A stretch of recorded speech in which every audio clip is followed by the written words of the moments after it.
El perro de San Roque no tiene rabo, porque Ramón Ramírez se lo ha cortado. Pobre perrito, ¿qué hará sin su rabito? See if you can say that several times fast. I can't say it fast at all with any confidence that those R's are going to come out. But today we're going to talk about the Spanish R. Somebody commented on one of my recent videos that I do a pretty good job with the trilled R. The trilled R is the double R. And I just wanted to explain a little bit about how to do it. If you're American, you probably do sort of a sound for an R. If you're British, you might just not pronounce it in a lot of cases or do something else. The R is a little bit complicated for people learning Spanish. Well, if you're French, you've got a French R, which is completely different also. So the Spanish R, I mean, there's two of them. There's the soft R, like pero, and then there's the hard R, like perro. Perro being the double R, the trilled R, we could call it. So I wanted to help you a little bit with the R sound. The soft R, let's just say that the soft R is a lot like an English D. So just say like a D sound. It could be pretty similar to that. Pero, pero, it's not all that different. You just flap your tongue up onto the, I think we would call it the alveolar ridge if you're a language person. Pero, in layman's terms, it's just sort of the ridge behind your teeth on the roof of your mouth. You just tap your tongue or flap your tongue against that pero, and that's it. So it's just a flapping sound. In linguistics, we call this a flap. In the trilled R, all you do is you do that multiple times, but with also pronouncing a sort of ah sound behind it.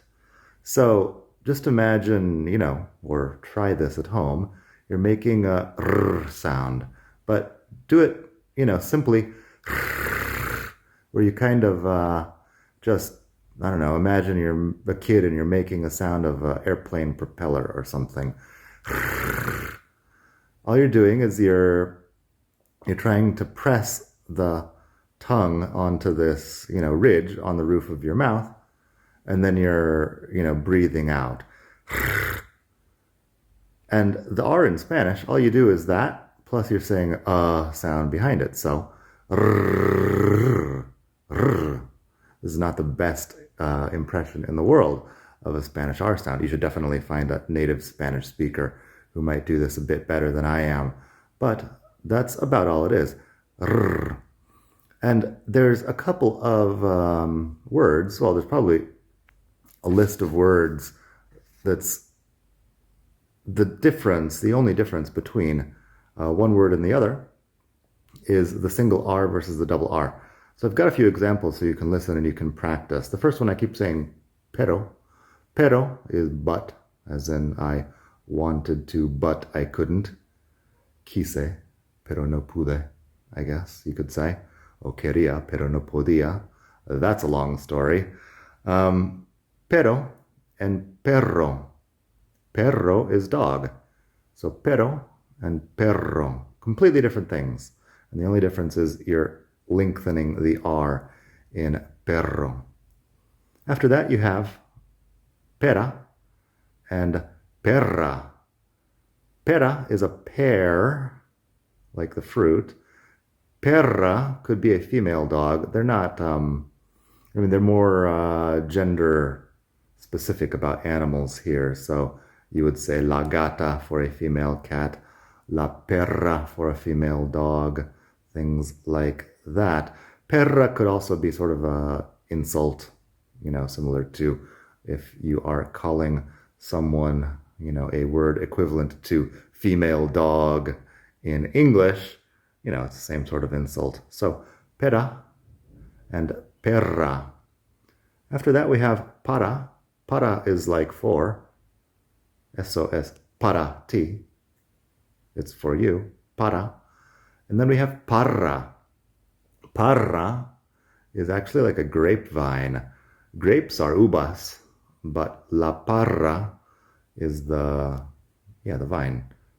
So para, one R. Parra, double R.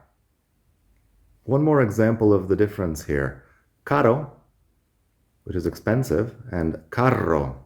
Carro is a car in, I think, probably most of Latin America. They use carro for car. In Spain, we say coche for car. Carro would possibly be some sort of cart type thing. We have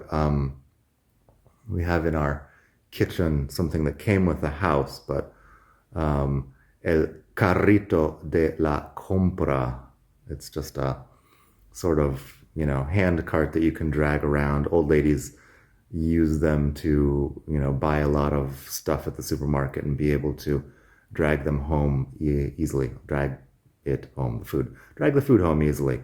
So el carrito de la compra, carro, and carro with double R and caro with one R. Finally, I would like to mention the whole topic of the R is a bit more complicated than I ever knew. I've been researching for this video a little bit. So there's more to say, but I would like to say that one thing you should know, even if you're a beginner, is that at the beginning of a word, if you have an R at the beginning of a word, you pronounce it like double R, even if it's written only as a single R. So, typical Spanish food, rabo de toro.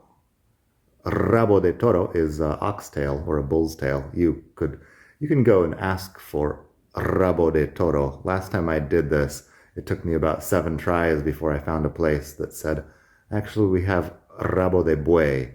They sold me oxtail instead of bull's tail, and I guess, actual bull's tail is not very common, but oxtail. So rabo de toro is whether or not it's a bull or an oxtail. It's the name of a typical Spanish dish. It's great. So the rabo there is just a tail, among other things. And because it's the first letter of the word, rabo. After that, final example today, but there are lots of words that start with R where this would be important. Rojo. Rojo is red, obviously, or in, feminine, roja. La cruz roja, for example, the Red Cross. That's the hard R sound, even though it's only spelled with one R because it's the beginning of the word. So that's all for pronunciation today. I hope you've enjoyed this video. And nothing more. Leave me a comment. Tell me what you want to learn about Spanish, and I will be more than happy to help. Have a good one. Subscribe, give me a like, and enjoy your life wherever you are. Until next time, bye.